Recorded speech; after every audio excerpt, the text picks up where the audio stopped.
Assalamualaikum warahmatullahi wabarakatuh.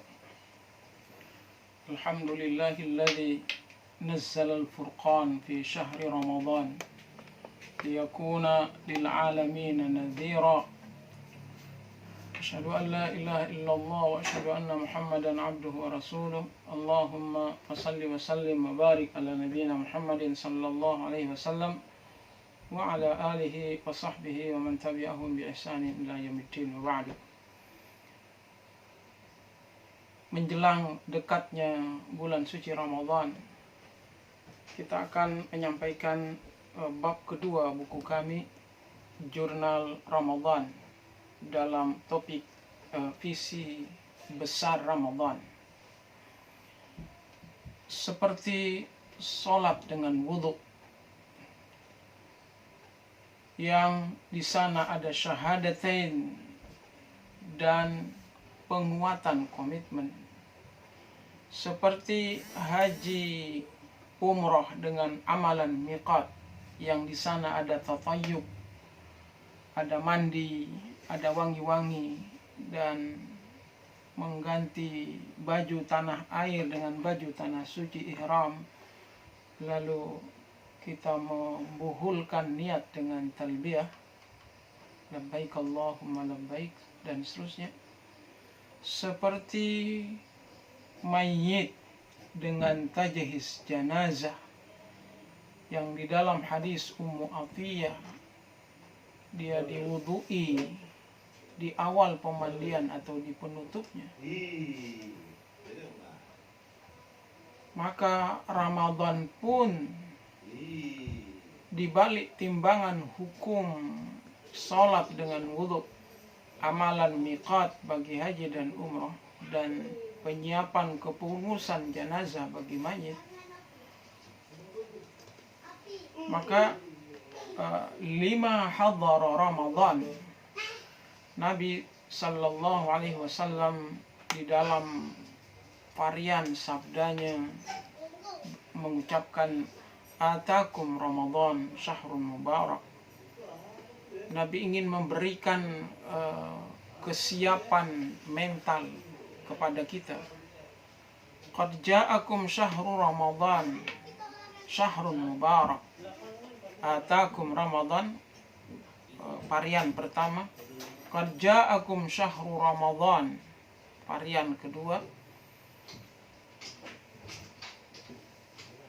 Qad ja'akum syahru Ramadan syahrun mubarak, atau atakum Ramadan. Dalam berbagai varian hadis ini mau berpesan kepada kita tentang cara Nabi mengedukasi para sahabat dan umatnya untuk menyambut bulan suci Ramadan.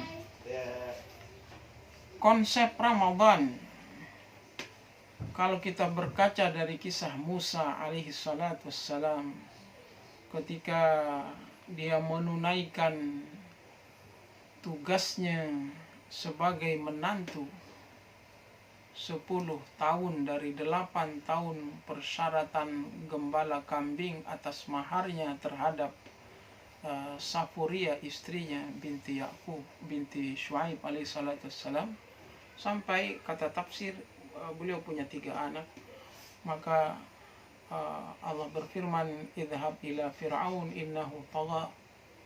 Maka Musa di dalam perjalanannya menuju tanah Mesir dari Madian itu, Allah berfirman, inni ana rabbuka fakhla'na 'alaik innaka bilwadil muqaddasi tuwa. Surah 20 Thaha ayat 12. Tanggalkan sendalmu wahai Musa di sini, di pemberhentian bukit Tursina ini, karena engkau sedang berjumpa dengan Allah Subhanahu wa ta'ala. Musa kalimullah, maka dia disuruh untuk menanggalkan sendalnya. Ada apa dengan sendal Musa? Tafsirul Quran bis Sunnah, Imam Tirmidzi 1734 mengemukakan hadis dari Ibnu Mas'ud radhiyallahu anhu, kana Musa yauma kallamahu rabbuhu, di hari di mana Musa alaihi salatu wassalam bercakap-cakap tanpa hijab dengan Rabbnya. Kisahu sawb wa jubbah, dia memakai kain wol, jubah wol, peci wol, dan celana panjang dari wol. Kenapa? Musim dingin pada saat itu. Maka dalam kisah ini dia mengambil api untuk memanaskan badan dirinya dan anak istrinya. Jadi musim dingin pada saat itu. Wa kanat na'lahu min jildi himar mayyit, namun sendal Musa terbuat dari kulit yang telah mati, artinya kulit yang masih basah, campur meresap dengan tanah-tanah kotoran yang lain. Maka Allah Subhanahu wa Ta'ala menyuruh Musa untuk ikhla'na alaih, tanggalkan sendalmu. Kenapa? Sendal Musa ada najisnya. Seperti juga Rasulullah sallallahu alaihi wasallam pernah sholat di 3 mimbarnya pakai sendal. Para sahabat pun memakai sendal seperti nabinya yang pakai sendal. Tapi di tengah sholat, malaikat Jibril menyuruh Rasulullah untuk melepaskan sendalnya. Jawaban Nabi ketika ditanya, karena malaikat Jibril mengasih tahu aku bahwa di bawah sendalku ini ada kotoran. Melepas sendal. Belajar dari kisah pembedahan dada Nabi sallallahu alaihi wasallam di dalam Sahih Muslim 164, Nabi tiduran di hijir Ismail. Maka bainama ana indal baiti bainan naimi wal yaqdhan, dalam suasana antara tidur dan terjaga, idh sami'tu qailan yaqulu, maka aku mendengar salah seorang di antara ahadus thalathati bainar rajulain, ada 3 orang yang mendatangi Nabi sallallahu alaihi wasallam. Salah satunya adalah membawa wadah emas berisi air zam-zam. Fasyuriha sadri, maka dadaku dari sebelah sini dan sebelah sini, kata Rasulullah sallallahu alaihi wasallam, di mana Anas di dalam Syama'ilur Rasul mengatakan, aku pernah melihat sendiri bagaimana goresan bedahan dada Nabi itu masih ada bekasnya di dada Rasulullah sallallahu alaihi wasallam. Fastukhrija qalbi, maka dikeluarkanlah hatiku, faghusila, hati yang telah dikeluarkan itu lalu disucikan dengan air zam-zam tadi. Thumma u'ida makanahu, kemudian hati yang sudah dibersihkan dengan air mukjizat zam-zam oleh 3 malaikat ini, thumma husyiya imanan, diletakkan pada tempatnya kembali, dan setelah itu dikasih thumma husyiya imanan wa hikmah, setelah itu diisi dengan keimanan dan hikmah. Hati Nabi dicuci dengan air zam-zam.